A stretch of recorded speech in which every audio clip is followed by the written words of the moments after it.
Bueno, después de unos angustiosos minutos de incapacidad técnica de mi parte para iniciar este evento, les damos la bienvenida a todos ustedes. Gracias por acompañarnos. Me encuentro hoy con dos queridísimas mujeres que trabajan en temas relacionados con los procesos de selección.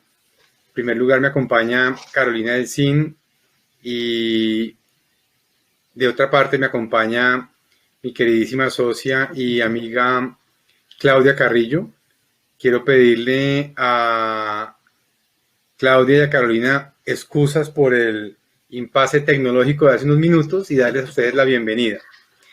Y bueno, les presento a Carolina en primer lugar, a Carolina Elcín. Ella es la gerente general y se dice Managing Partner, Carolina, Sí, de Tasa Worldwide. Tiene más de 20 años de experiencia en esta empresa y ha acompañado procesos de búsqueda para compañías multinacionales como nacionales y conoce temas y procesos de selección de fondo en empresas del sector de hidrocarburos, de carbón, de consumo de bebidas y tecnología, así también como farmacéutica.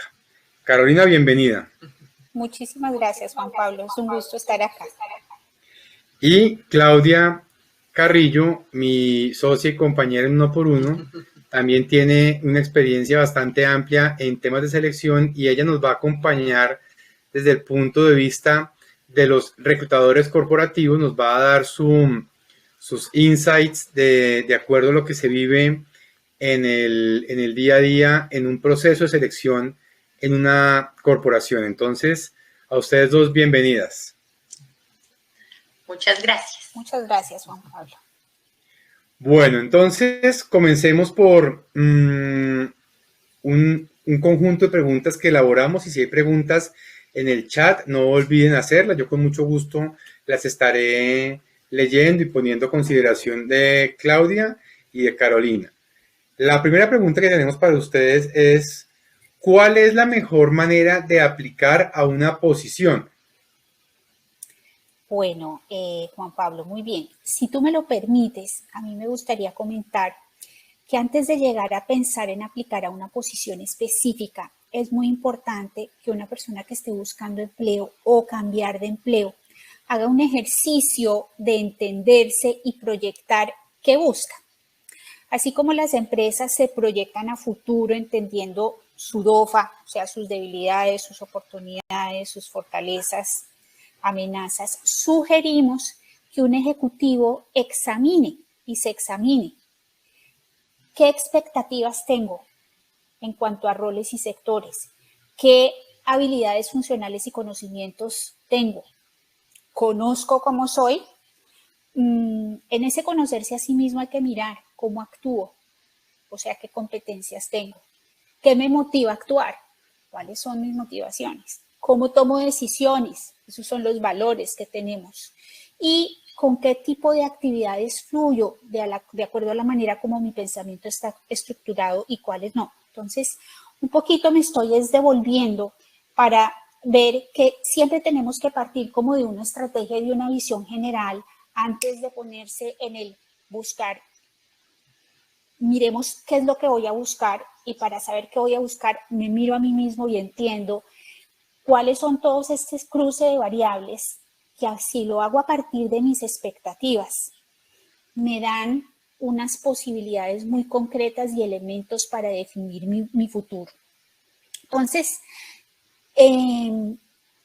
ya sí sé muy bien qué buscar, si ya sé qué es lo que quiero, pueden suceder dos cosas. Que lo que estoy buscando no esté en línea con mi trayectoria de hoja de vida o con mis conocimientos o experiencia, o que lo que busco efectivamente está en línea con lo que he hecho y de la manera como he desarrollado mi carrera. Entonces, si lo que busco no está en línea, lo que debo hacer es algo muy diferente de lo que debo hacer cuando voy a seguir enfocando mi carrera por donde vengo. Si yo no estoy en línea con lo que realmente mi propio análisis estratégico de mi futuro me está diciendo y de lo que yo soy, tengo que buscar cómo prepararme mejor, cómo capacitarme, cómo desarrollar las competencias que necesito. Y tengo para ello que establecer redes de contacto nuevas o de pronto existentes que me van a ayudar a cambiar de rumbo. Aquí en estos casos no tiene ningún sentido, por ejemplo, llevarle mi hoja de vida fuertísima en planeación financiera a un headhunter porque descubrí que realmente lo que quiero es desarrollarme como auditor. El headhunter no puede hacer nada con eso. Aquí lo que tengo es que hacerme cargo de capacitarme y utilizar esa nueva capacitación no solamente como un mecanismo para adquirir conocimientos, sino como un mecanismo para hacer networking, para establecer y fortalecer mis redes de contacto, porque networking es la clave de que se te abran oportunidades y se te abran puertas. Mira, hoy en día la mayoría de las personas toman decisiones de dónde capacitarse más por la calidad de la educación, por la capacidad que voy a tener de generar mis redes de contactos para abrir puertas y posibilidades a futuro. Entonces, ahí ya cubrimos lo que es si voy a cambiar de carrera, si voy a cambiar, si me voy a orientar por otro lado, si tengo la posibilidad de hacerlo, porque no todos tienen ese privilegio. Si ya lo que busco está en línea con mi trayectoria, con mis conocimientos, con mi experiencia, ahí sí puedo pensar en cómo buscar oportunidades y cómo aplicar a posiciones específicas. Para ello, antes debo hacer algunas cositas que seguramente he visto que ustedes son muy fuertes en eso, en dar asesoría a la gente de cómo preparar su hoja de vida. Y luego ya viene el tema de definir los medios a través de los cuales voy a buscar cargos y aplicar. Entonces, aquí ya viene lo general, o sea, dónde y cómo busco cargos que haya en el mercado, cómo aplico. Entonces, en términos generales, hoy en día todos son las redes sociales. O sea, si vamos a mirar el mecanismo y el medio número uno para aplicación a cargos y buscar nuevas oportunidades, pues tengo que empezar por hablar de redes sociales. Yo sé que yo estoy aquí para aportar la perspectiva de un headhunter, pero pues hablemos de lo primero es lo primero. Dentro de las redes sociales, pues hay muchas maneras de utilizarlas. Están también las páginas de búsqueda de empleo, que en Colombia se utilizan, hay bastantes, hay buenas, o sea, LinkedIn es pues por excelencia la principal en donde se colocan las hojas de vida y los perfiles para que lo encuentren a uno o para buscar.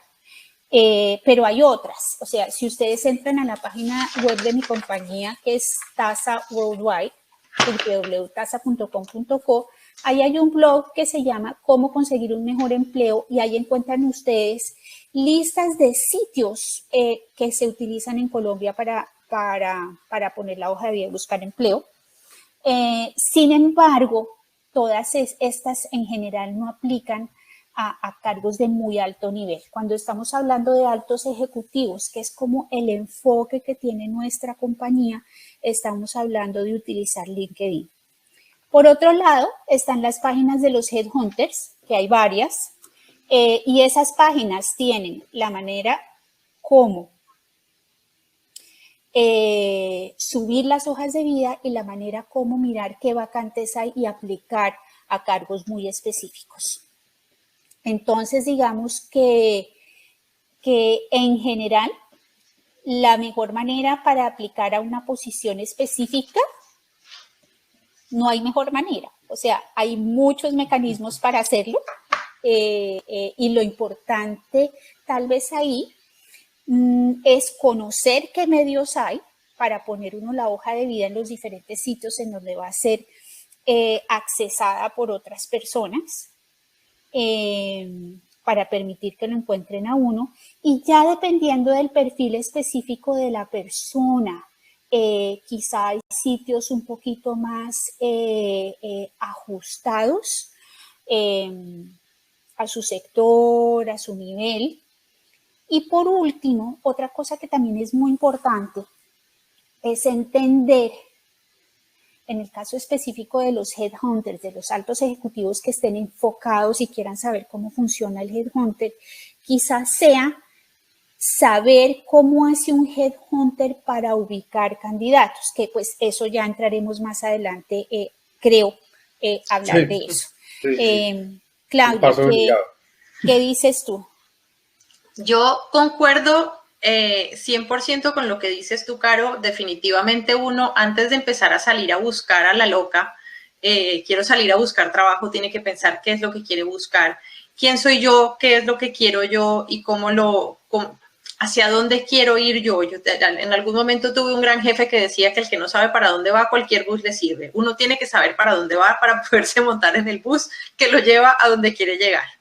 Entonces, creo que ese ejercicio de autoconocimiento que muchas personas ignoran y tal vez subestiman, tal vez es la parte más importante del ejercicio. Y tal vez de todo lo que tú has dicho, me gustaría resaltar la porción de LinkedIn, donde creo que en LinkedIn uno ve las vacantes y uno puede aplicar a las vacantes y eso es válido. Dependiendo del mercado y del país, uno como reclutador corporativo recibe cientos y cientos y cientos de hojas de vida por LinkedIn y entonces terminas uno haciendo la búsqueda proactiva y uno entrando a LinkedIn a buscar a la persona que uno necesita encontrar. Entonces, tal vez lo que yo agregaría a lo que tú dices es ese perfil de LinkedIn tiene que estar tan bien organizado y tan bien estructurado que yo sea muy fácil de encontrar por las personas que buscan a alguien como yo para el puesto que yo quiero. Sí. De acuerdo, Claudia. Uno de los mitos que hay, por ejemplo, entre la gente que está buscando puesto es que entre más headhunters conozca y entre más reclutadores conozcan las empresas, pues más fácil me van a ayudar a ubicarme. Y esto no es así. No necesariamente. Al revés. Es la empresa cliente, es tu cliente interno de la empresa específico el que te define un perfil con unos conocimientos, con una experiencia, con unas competencias, que si fueran fáciles de conseguir no se tomarían el trabajo de definirlo y en el caso nuestro no se tomarían el trabajo de contratar un headhunter para que lo busque. Entonces, ¿cuándo buscan a un headhunter? Primero, porque no tienen la capacidad de encontrar, cuando ya buscaron y no pudieron, lo contratan a uno. Obvio que también es por la confianza que nos tienen, porque saben que manejamos la confidencialidad, procesos con altura y que de alguna manera pues la combinación de requerimientos y la cultura y el manejo de la compañía y la experiencia hace que uno pueda hacer las búsquedas pues más rápidos para ello. Pero básicamente la combinación de criterios y variables requeridas para encontrar candidatos hace que sea muy difícil que una persona que le entregue o le mande al headhunter una hoja de vida, en un corto tiempo esa misma persona sea llamado para un cargo. O sea, las probabilidades son muy, muy bajitas. No sé si te ha pasado a ti, Claudia, pero yo ya dejé de notarlo porque me dejó de importar. Pero cuando yo arranqué esto, mis conocidos, mis amigos, mis familiares felices porque ahora con Carolina trabajando como headhunter nunca voy a dejar de tener puesto. Entonces te mandan la hoja de vida, te piden ayuda y de pronto tú te das cuenta que a los 6 meses te los encuentras en un bautizo y te están mirando feo. Porque no los ayudaste a encontrar trabajo. No los ayudaste y resulta a encontrar que trabajo. Entonces hay una cosa bien importante y es entender que esto funciona al revés. A ti te mandan las hojas de vida, es importantísimo porque tú armas y tú tienes tus bases de datos confidenciales, pero el negocio funciona a partir de unos requerimientos muy específicos para unas vacantes complejas que hay que llenar y no a partir de unas hojas de vida que quieran encontrar trabajo. Entonces, eso que dices, Claudia, estoy totalmente de acuerdo, es súper, súper importante. De acuerdo. Qué interesante, porque fíjate que cuando dices que esto funciona completamente al revés, es una tarea también de alguna forma de uno como como coach y de las personas como tú que trabajan de Headhunters, un poco reeducar a las personas y ni siquiera reeducar, tal vez educar, porque es que finalmente hasta ahora se vienen educando a las personas en las universidades para esto de la búsqueda de empleo y quizás eso va a tomar un poco más de tiempo, ¿no? Entonces nos toca educar a estas personas en cómo es una búsqueda de empleo o cómo hacer, perdón, una búsqueda de empleo que sea efectiva, que llegue a donde se espera. De acuerdo. Y me voy a saltar una parte digamos, de una de las preguntas porque dijiste algo que, Carolina, que me interesó mucho, tiene que Sí. ver con la hoja de vida. Yo quisiera que tú me dijeras, y después Claudia, ¿cuáles son las 2 o 3 cosas deseables en una hoja de vida? Los sí o sí en una hoja de vida. Quiero ver esto en una hoja de vida. Bueno, una hoja de vida debe ser muy clara. Debe tener un contenido y una presentación que es el reflejo de lo que somos. Entonces, a mí me parece que una hoja de vida tiene que ser impecable. Debe utilizar un lenguaje claro, no coloquial, no debe utilizar siglas ni tecnicismos. Y básicamente, pues tiene que tener 3 cosas muy importantes. Un perfil general, un párrafo pequeño que resuma quién eres, qué preparación tienes, en qué tipo de empresas has trabajado y cuáles son tus habilidades principales. Porque ahí la persona que está leyendo la hoja de vida gasta los primeros 10 segundos y si en esos 10 segundos no lograste interesarlo y ser completa para mostrar lo que eres, esa persona ya mandó tu hoja de vida a la canasta de papeles o al archivo y no va a seguir leyendo. Entonces, a mí me parece que ese perfil general es muy importante. Y ya después, no extenderse en largas explicaciones ni en lírica. O sea, ser muy concreto para explicar tu educación y tu experiencia. Con cifras, o sea, la experiencia, cargos y fechas específicas, responsabilidades y logros sustentadas con cifras, y todo muy breve, pero muy claro. Dimensiones de las compañías, ventas, empleados de la compañía, empleados a cargo. O sea, no tanta lírica, pero sí muchos datos que reflejen lo que hiciste y lo que eres. Yo concuerdo con eso.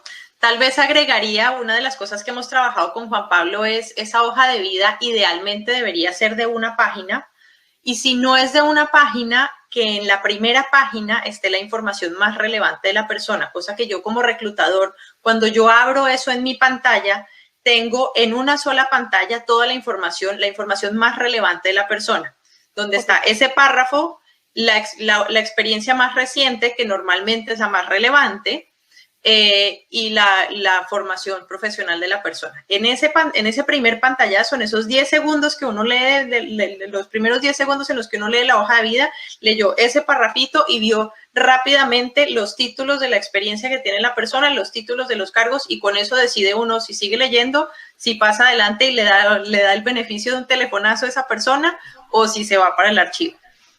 Es cierto. Ahora, si es una persona que está buscando cambiar de empleo, es una persona que está activamente buscando empleo, vale la pena tener un par de hojas de vida de acuerdo a los enfoques principales que tiene, porque hay personas que tienen una experiencia y unos conocimientos tan amplios que cuando tratan de ponerlo todo en una hoja de vida, confunden. En una sola página, sí. Al fin de acuerdo. Entonces, uno puede tener una misma experiencia muy enriquecedora, con enfoques diferentes, pues tenga su versión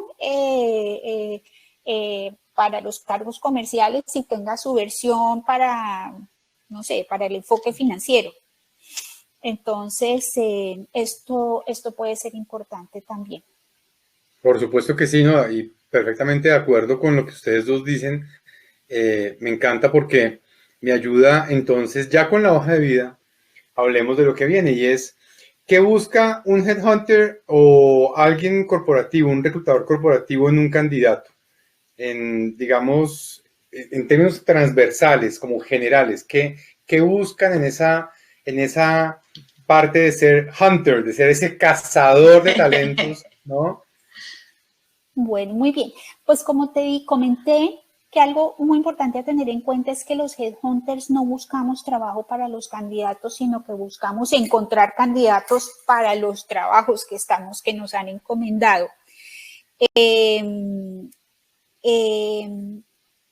Realmente pues nos enfocamos en perfiles muy específicos para nuestros clientes, pero a su vez nosotros buscamos que los candidatos que estamos presentando, que para ellos la oportunidad sea una oportunidad de desarrollo y sea un buen empleador. Digamos que si logramos encontrar el candidato para la empresa de la manera como la empresa lo quiere, si logramos que los candidatos que presentamos van a tener si son contratados, tengan una buena oportunidad que implique un desarrollo personal y profesional, pues estamos cumpliendo nuestra misión, que en nuestro caso se fundamenta en creer en la capacidad del individuo de desarrollarse para ser una mejor persona, un mejor profesional, y de esa manera logramos mejores organizaciones, una mejor sociedad, un mejor mundo. Ahora, si miramos la pregunta desde lo técnico, desde las competencias ya muy específicas para contestártela, sí hay unas competencias core que son como transversales, que se dan en casi todos los cargos de liderazgo, o sea, el liderazgo, el trabajo en equipo, el pensamiento estratégico y la visión.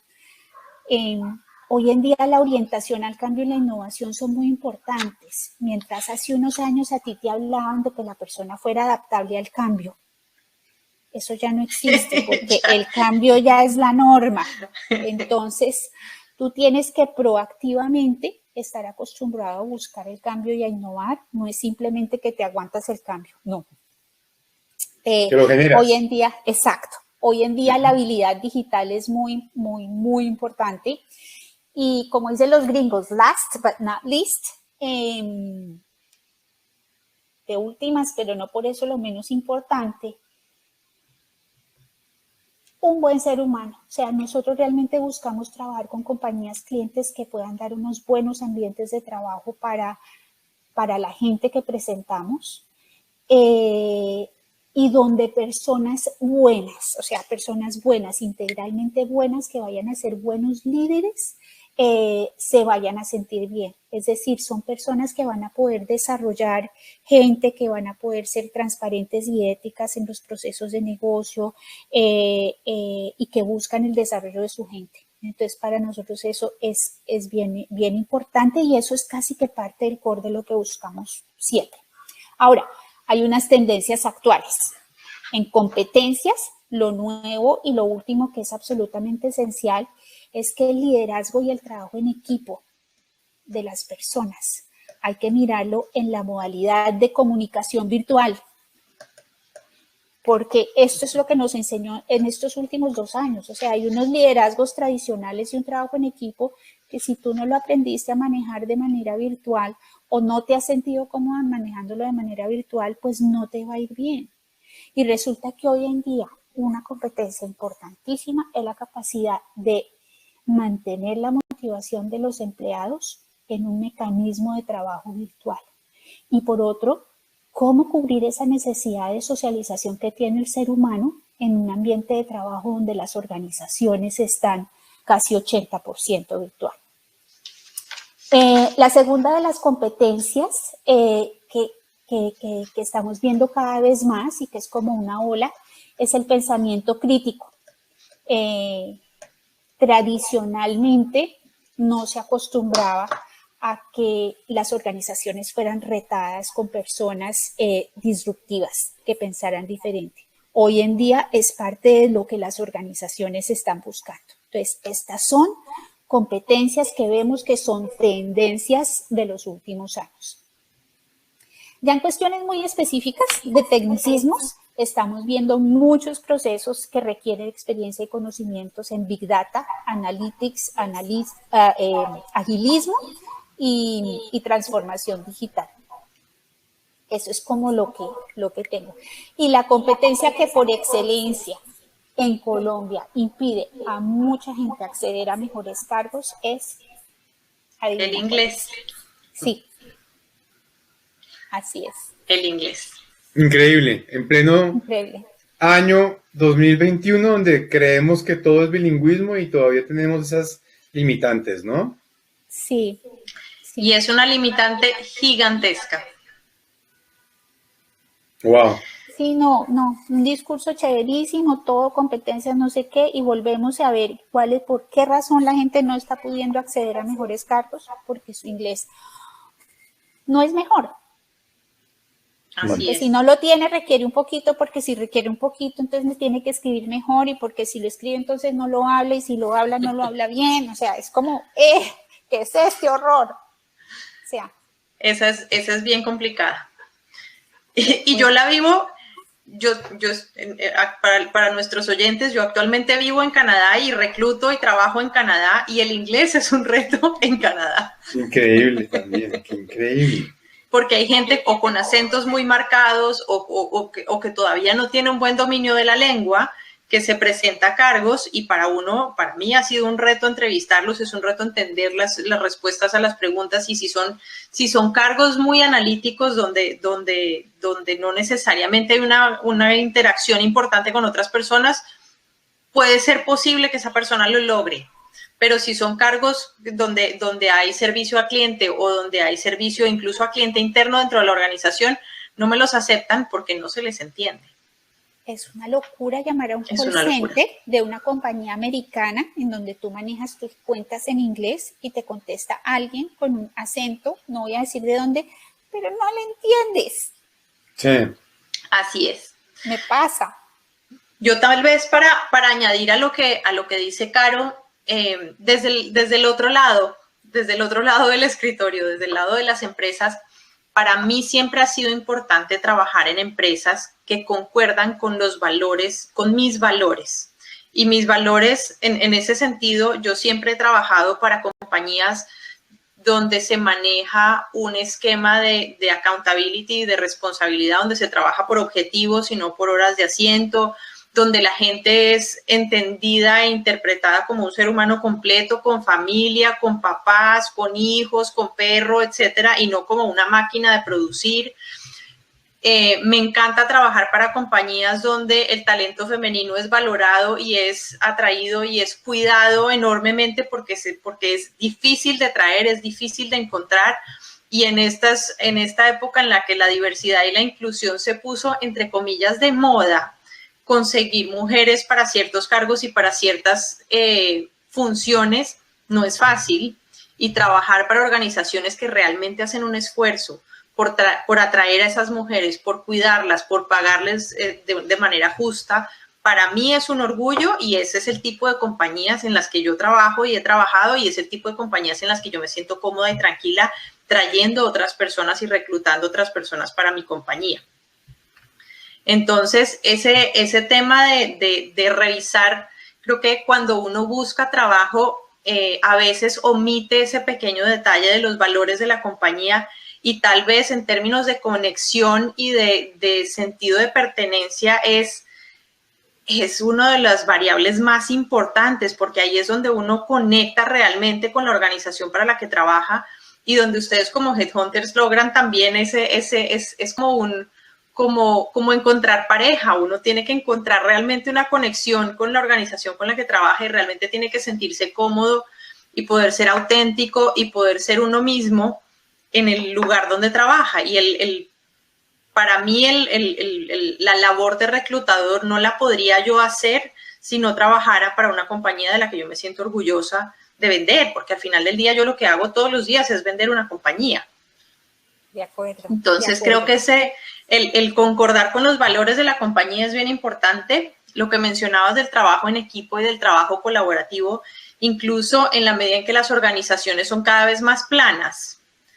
El liderazgo sin autoridad es una de las cosas que yo he visto que es es bien importante porque, claro, hay personas que tienen equipos a cargo y que tienen equipos grandes a cargo y tienen que lograr resultados a través de esos equipos y ese es un liderazgo súper importante, pero también hay cargos que son incluso cargos de niveles muy altos desde el punto de vista de salario, de responsabilidad, etcétera, pero cada vez se tienen menos personas a cargo y cada vez las organizaciones son más aplanadas y entre más aplanada la organización, menos gente tiene uno a cargo, pero tienes que lograr resultados a través de otros, liderando sin autoridad sobre otros, liderando a punta de pedalear todos hacia el mismo lado. Ese tipo de liderazgo no es fácil de encontrar y es una de esas cosas que cada vez me piden más.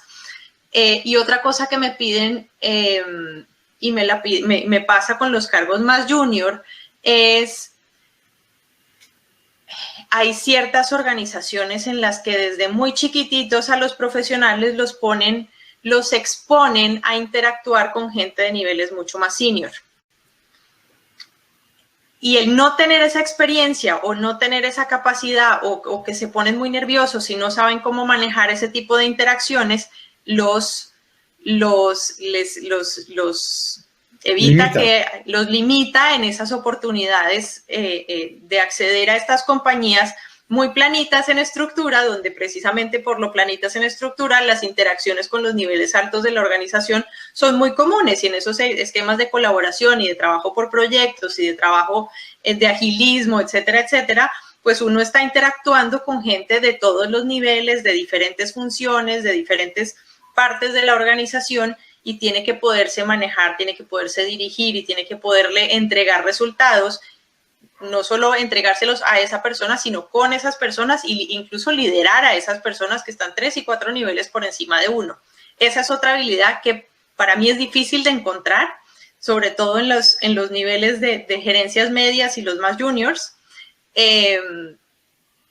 Y es el tipo de exposición a la que uno puede voluntariamente exponerse a ese tipo de interacciones si lo quiere hacer. Si su organización no lo hace naturalmente, uno debe buscarlo, porque esa capacidad de interactuar y de liderar y de manejarse con diferentes niveles de la organización definitivamente es un activo valioso, muy valioso a la hora de trabajar, sobre todo en estas grandes corporaciones multinacionales. Es muy buen consejo, Claudia, y realmente es importante que la gente joven lo escuche, porque tú empiezas a trabajar en una corporación cuando que tienes 23 años, recién graduado de la universidad, y tú ni sabes lo que quieres, ni se te ocurre qué es lo importante, ni qué debes buscar, ni qué experiencias, ni qué debes hacer. Tú simplemente estás esperando que te digan cuál es tu objetivo, cuál es tu trabajo y empezar a hacerlo. Realmente no hay una educación importante de lo que debes buscar para desarrollarte como profesional. Excelente consejo. Sí, de acuerdo. Y yo siento a través de mi recorrido profesional que tal vez eso es de las cosas que más me ayudó a mí a recién salir de la universidad a crecer en el mundo corporativo fue exponerme a esos espacios que tú misma decías, Clau. Estoy perfectamente de acuerdo. Y ahora, cada vez, digamos, yo recibo más en consulta casos de personas jóvenes que no la logran es por eso, porque no saben cómo exponerse a esto y llegan a exponerse y se asustan, como que me tocó reunirme con el presidente. ¿Y qué? Es un ser humano igual que cualquier otro y le hablas, obviamente, con propiedad de las cosas y él te va a escuchar. Con propiedad, con respeto, con el debido espacio, pero efectivamente son personas igual que cualquiera y son personas que también pasaron por donde uno está. Si uno es el practicante o si uno está recién graduado y está empezando en una organización. Y que les encanta además trabajar con gente así. Así es.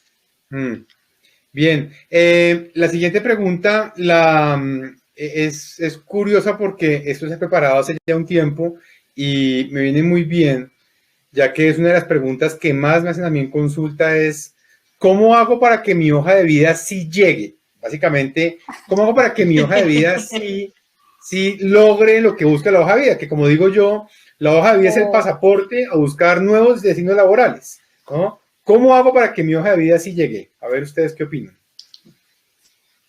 Claudia, ¿quieres comenzar? Bueno, yo comienzo. ¿Cómo hago para que mi hoja de vida sí llegue?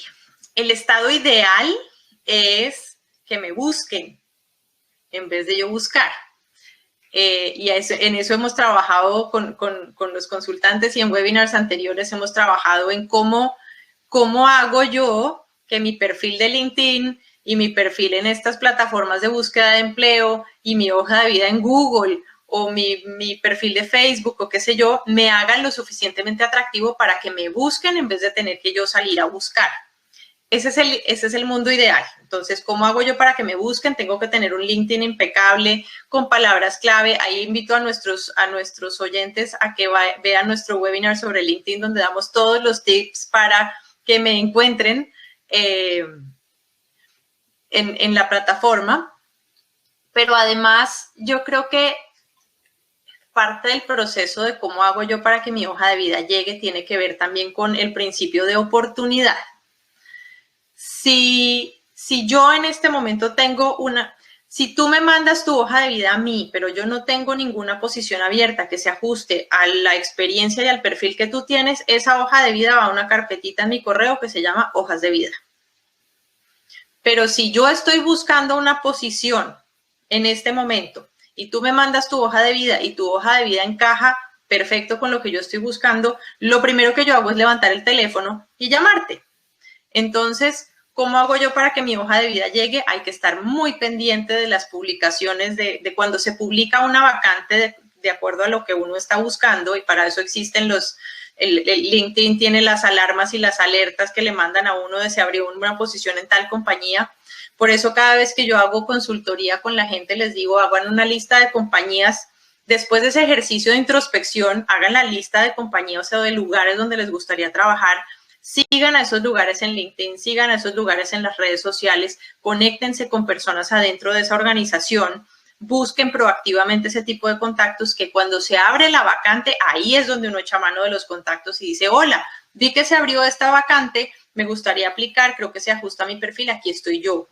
Esa es una forma de llegar primero a la lista de los 250 aplicantes de la vacante, sobre todo cuando son vacantes en las que se mueven muchos candidatos. Esa es una bonita forma de llegar, y a mí me han llegado candidatos maravillosos así caídos del cielo en paracaídas porque estuvieron en el momento correcto, en el lugar correcto.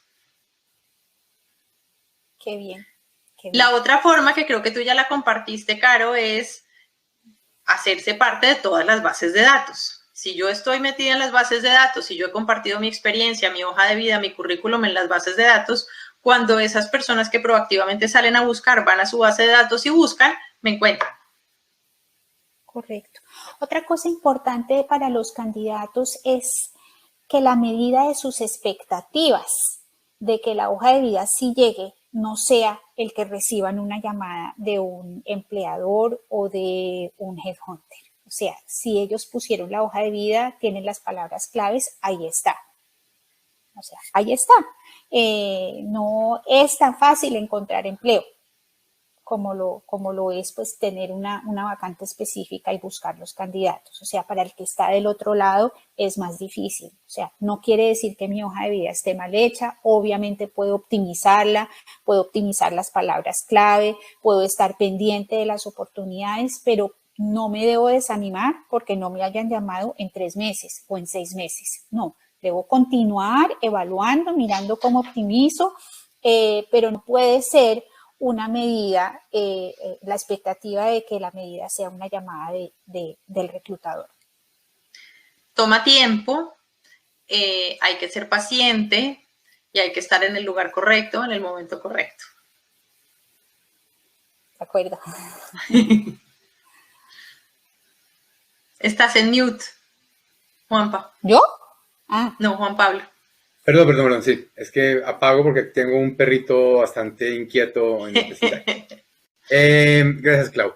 En esta, digamos, para hacer un seguimiento a esa pregunta anterior, el candidato que, por supuesto, está a la expectativa de mandé de hoja de vida, espero una respuesta. Es que esta semana escuché esa frase el lunes y fue doloroso porque de verdad estaba en dolor, esa persona estaba en dolor. Es que mando mi hoja de vida y no me llaman.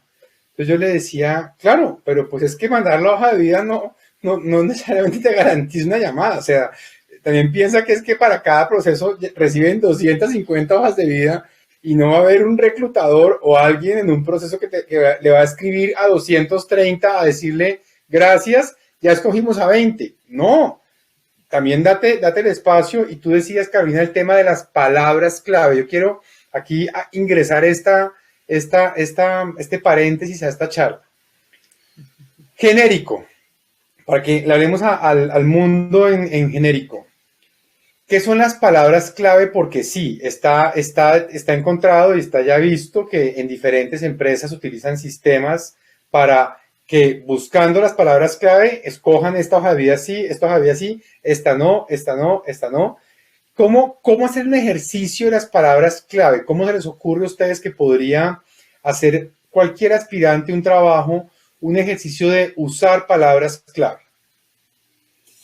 Bueno, a mí me parece que tiene que fundamentarse primero que todo en la realidad y en la verdad, porque no puedo mirar a ver, las puedo encontrar, las palabras que más buscan los empleadores y metérselas a mi hoja de vida, pero entonces, ¿qué saco metiéndole palabras que no aplican a mi experiencia o a mis competencias para que encuentren mi hoja de vida? Entonces, hay que hacer un ejercicio que implica qué competencias funcionales tengo. O sea, si yo soy un gerente administrativo y financiero, miremos de la manera más simple eso, qué tipo de actividades o de funciones comprende. Entonces, manejo la contabilidad, manejo estados financieros, manejo tesorería, manejo bancos, manejo planeación presupuestal, planeación tributaria, optimización tributaria, o sea, cuáles son las funciones específicas que tengo y así sea en un solo renglón al describir el cargo, pongo todas las funciones. Eso para darte ese ejemplo. Y ya después en skills y en competencias, miro a ver cuáles son mis competencias principales.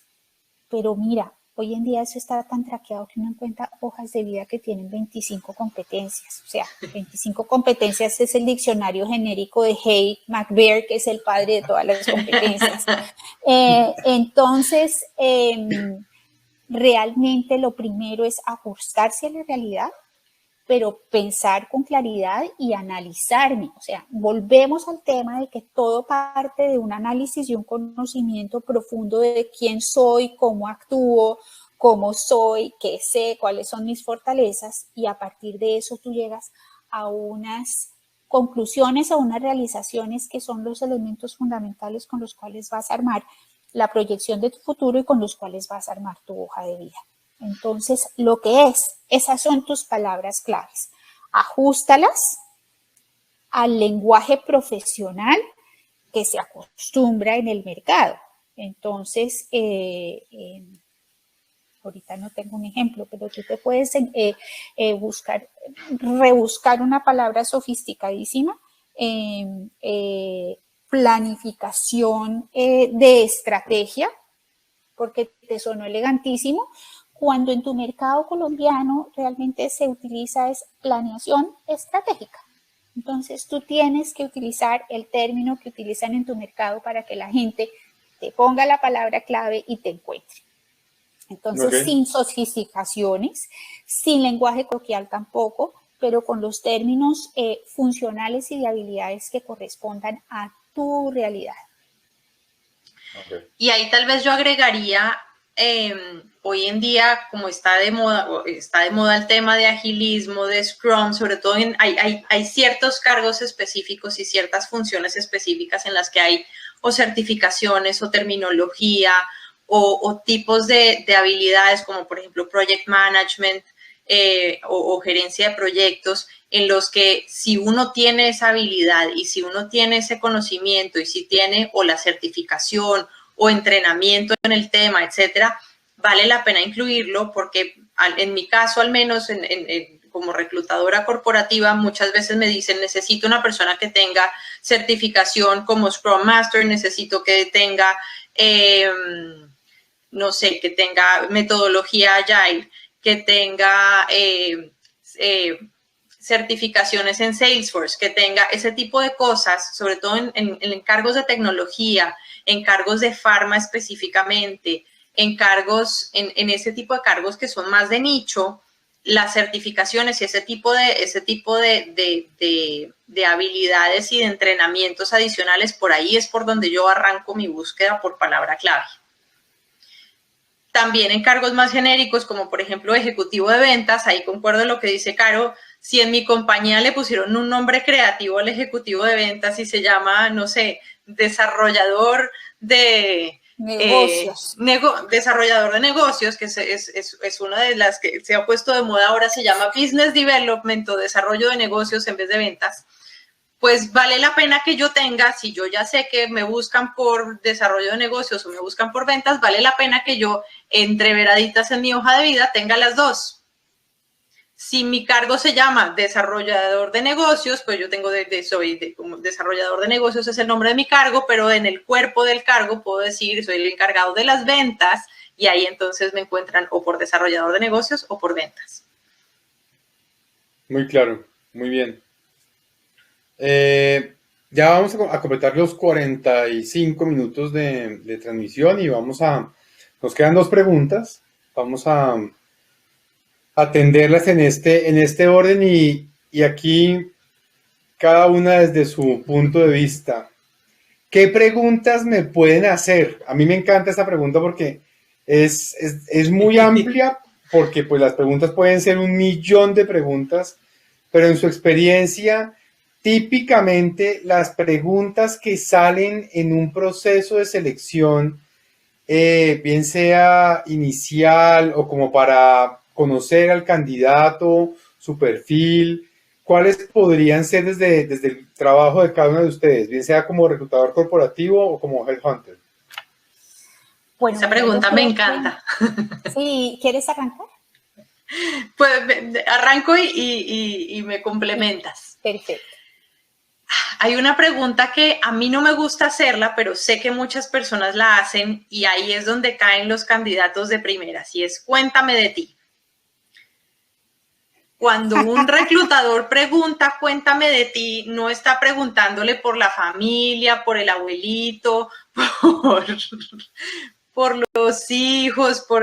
Cuando un reclutador te dice cuéntame de ti es cuál es tu experiencia, cómo conecta tu experiencia con la vacante que yo tengo o con la posición a la que estás aplicando. Hazme un resumen de tu yo profesional. No me hables, cuéntame de ti. Los candidatos arrancan en todas las dimensiones de su ser y en esas dimensiones de su ser se enredan y se embolatan y se les va media hora de la entrevista y la entrevista dura 1 hora y ahí perdieron. Entonces, cuando uno le preguntan cuéntame de ti, hay que ser breve, hay que ser conciso, así como en la hoja de vida que Carolina nos dijo al principio, hay que ser claro, hay que ser conciso y hay que ser puntual. Cuéntame de ti, también hay que ser claro, conciso y puntual. ¿Quién soy yo? ¿Cuál es la experiencia que tengo? Si quiero añadir algún toque personal, puedo añadir un toque personal, pero normalmente las grandes compañías evaden los temas personales. Nosotros no tenemos autorización de hacer preguntas personales y evadimos el tema personal al máximo posible. Entonces, para mí una de esas preguntas horrorosas es cuéntame de ti y ahí es donde primero cae la gente. Bueno, no sé, Caro, ¿tú qué opinas? Bueno, yo creo que un candidato que entra a una entrevista, ya sea con un headhunter o con un empresario en una empresa, tiene que tener muy claro por qué le interesa la oportunidad y ser capaz de contar, digamos, eso que tiene que ver con él, con su momento de carrera, la oportunidad y el interés que tiene. Por otra parte, el candidato evidentemente tiene que estar dispuesto a contestar preguntas de trayectoria profesional y académica, pero por ejemplo, para cargos de alto nivel directivo, comité directivo, CEOs, presidentes, nunca deben olvidar que en lo profesional es importante que conecten sus responsabilidades y los logros a la estrategia de la compañía. Deben recordar que deben transmitir su capacidad de mantener una visión global amplia de qué está pasando y hacia dónde va el mercado, la compañía, el mundo en sus áreas de experticia. En general, para cualquier candidato que esté preparándose para una entrevista, tiene que pensar que seguramente le van a pedir ejemplos y casos donde haya puesto en práctica ciertas actuaciones y habilidades que se requieran en el cargo. Entonces, si él tiene habilidades como project manager y ha liderado gente en proyectos específicos, seguramente tiene que estar preparado para dar los ejemplos de esos proyectos, de cómo las manejó, de qué resultados tuvo, de qué dificultades y obstáculos sobrepasó para cumplir las metas y realmente de cómo manejaba a su gente cuando las cosas iban bien, cuando no iban bien.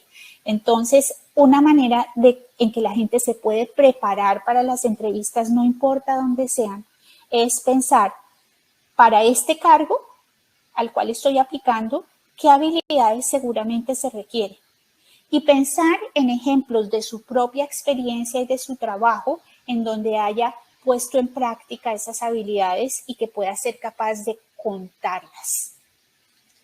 Y en ese proceso de contarlas, creo que vale la pena, hay una estructura, es muy importante la estructura. Esas son las famosas preguntas por competencias y esas competencias se evalúan con una situación, una tarea, una acción y un resultado. Y cuando uno logra como candidato responder las preguntas en esa estructura, primero el reclutador queda feliz porque al fin le respondieron de la manera correcta y segundo, esa definitivamente es la mejor manera de evaluar la experiencia pasada como un indicador del desempeño futuro de un candidato. Otra manera, otro momento en que uno queda feliz cuando le responde con estructura esas preguntas que tienen que ver con sus actuaciones y experiencia es cuando la persona le distinga a uno con claridad qué es lo que ella hizo y no lo que hicimos en nuestro equipo, porque el que está entrevistando le queda siempre la duda de al fin quién fue el que hizo qué. Entonces, uno necesita saber, muchas veces le toca a uno interrumpir las entrevistas para decir exactamente tú qué hiciste, qué pensaste, qué dijiste. O sea, de acuerdo.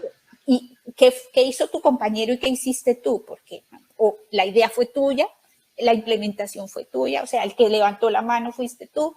Entonces, es muy importante evitar la utilización del plural, aunque pues la gente que lo hace, digamos, con el pretexto de que aquí todos trabajamos en equipo, entonces el mérito es de todos. Cuando tú estás entrevistando a alguien, necesitas saber qué hizo no estás esa entrevistando persona. al equipo, estás entrevistando Exacto. a la persona. Pero ahí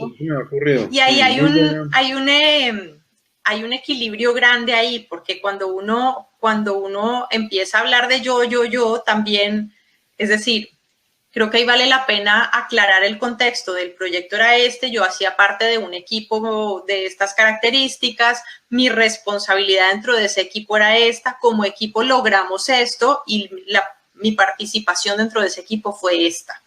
Eso le da mucho más contexto, le demuestra a uno como reclutador que esa persona efectivamente es capaz de trabajar en equipo, es capaz de responder, es capaz de liderar o ser liderado dependiendo de la circunstancia, porque uno puede ser muy buen líder, pero un buen líder es capaz de reconocer cuándo es el líder y cuándo tiene que seguir a otro, que es el que está liderando.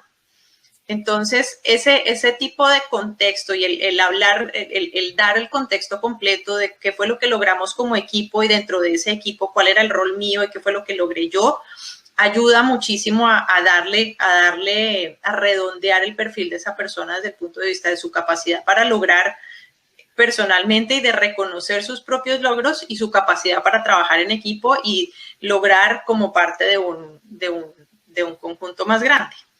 Claro, y le resta al tema de sentirse la estrella omnipotente que todo lo puede solo, como digamos, balancea un poquito la ecuación. O el exceso de nosotros. Nosotros fuimos, nosotros volvimos, nosotros hicimos, nosotros logramos y este puede haber sido el que llevaba el café a nosotros. Igual de nocivo uno como el otro. Sí. Sí, muy, muy cierto, muy bien. Voy a saltarme una pregunta para irme porque digamos que ya más o menos se respondió.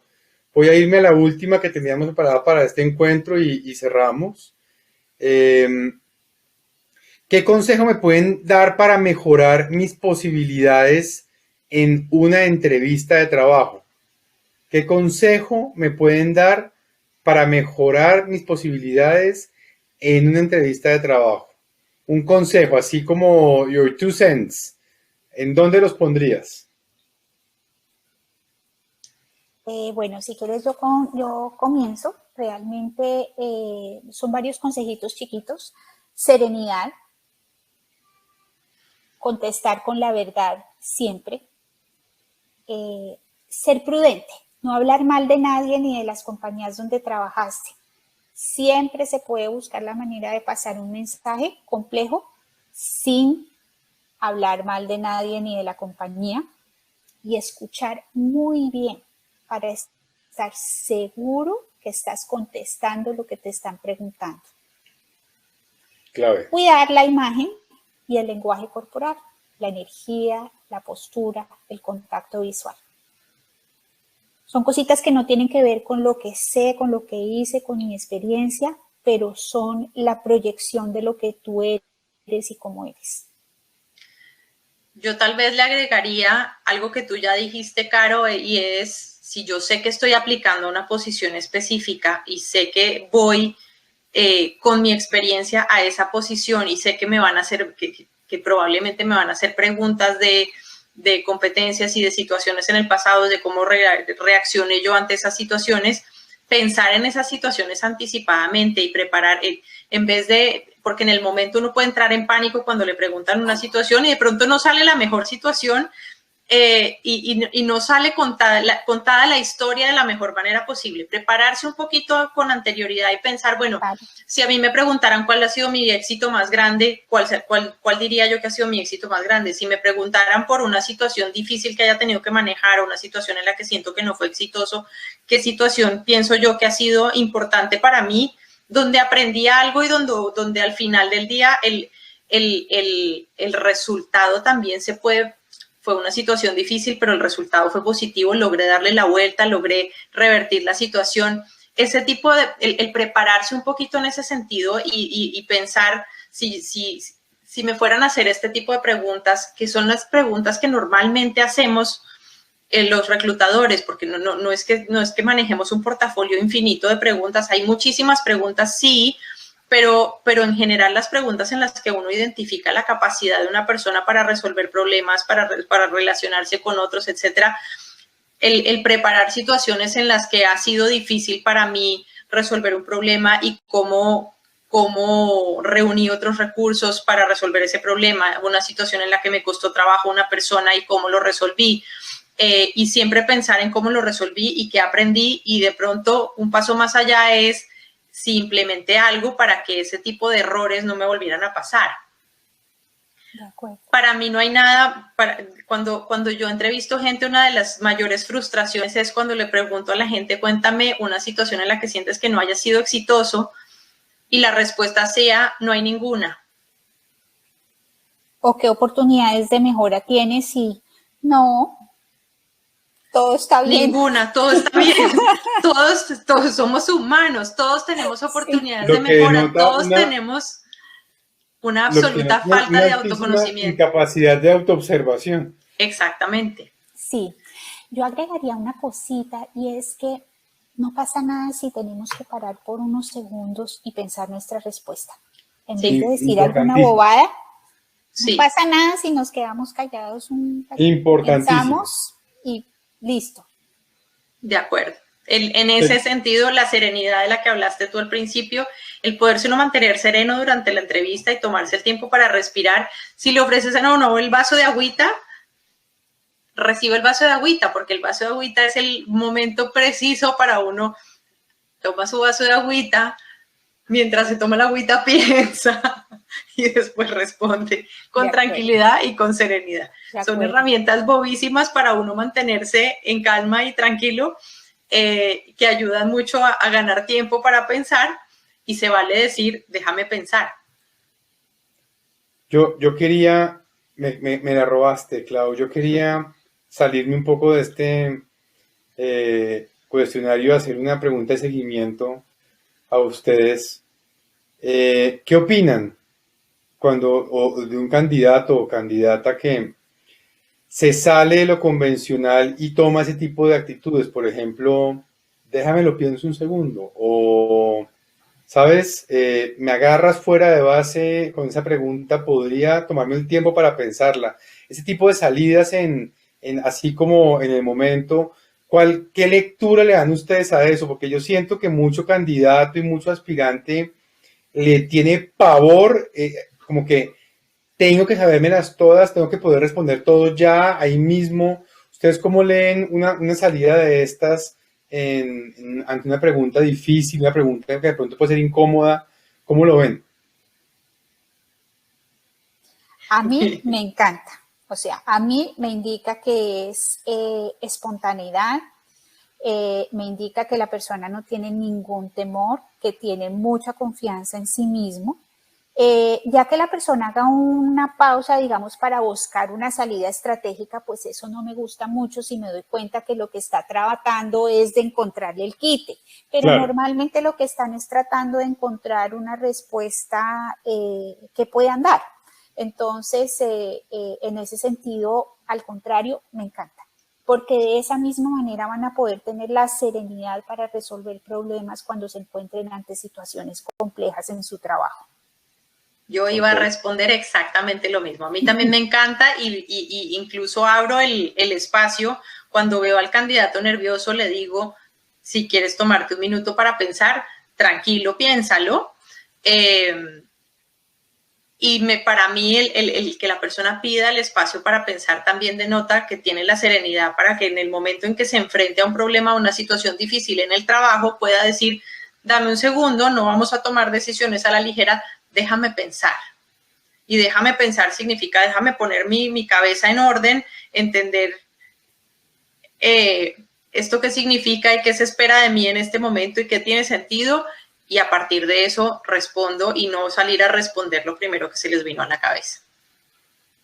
Excelente, excelente. Bueno, hemos completado ya la hora de transmisión. Estoy muy contento con este espacio. Me siento honrado por la compañía de Carolina y de Claudia. Siento que ha sido un espacio muy enriquecedor. Lamentablemente el tiempo se acaba y bueno, quiero dejarles el mensaje de que no olviden seguirnos en redes sociales en Uno por Uno. Digamos, nos encuentren en redes sociales como @soy1por1 en Facebook, Instagram, Twitter y también en LinkedIn. Y por supuesto conocer un poquito de la empresa en la que trabaja Carolina, que la dejé en el chat, tasa.com.co, Tasa Worldwide. Carolina, mil gracias por acompañarnos. Clau, mil gracias por acompañarnos. Si tienen algo para decir, adelante, este es el momento. Y nos despedimos entonces con sus palabras. No, muchas gracias a Caro. Para mí es un placer tenerte aquí. Carolina y yo tenemos una larga historia, nos conocemos hace muchos, muchos años y para mí es un privilegio tenerte aquí con nosotros, Caro. Muchas gracias, Claudia, y muchas gracias, Juan Pablo. Ha sido un placer aquí estar con ustedes. Ha sido una conversación muy agradable. Espero que sea enriquecedora para mucha gente que está viendo y que vea esto posteriormente en los canales que ustedes tienen y en los nuestros. Muy contenta, dispuesta a hacer esto nuevamente cuando lo necesiten y bueno, poner a las órdenes de ustedes y a las órdenes de todos los oyentes y los usuarios los servicios de la compañía Tasa Worldwide y bueno, hasta una próxima oportunidad. Gracias nuevamente, ha sido un gran placer. Muchas gracias a ti, Caro.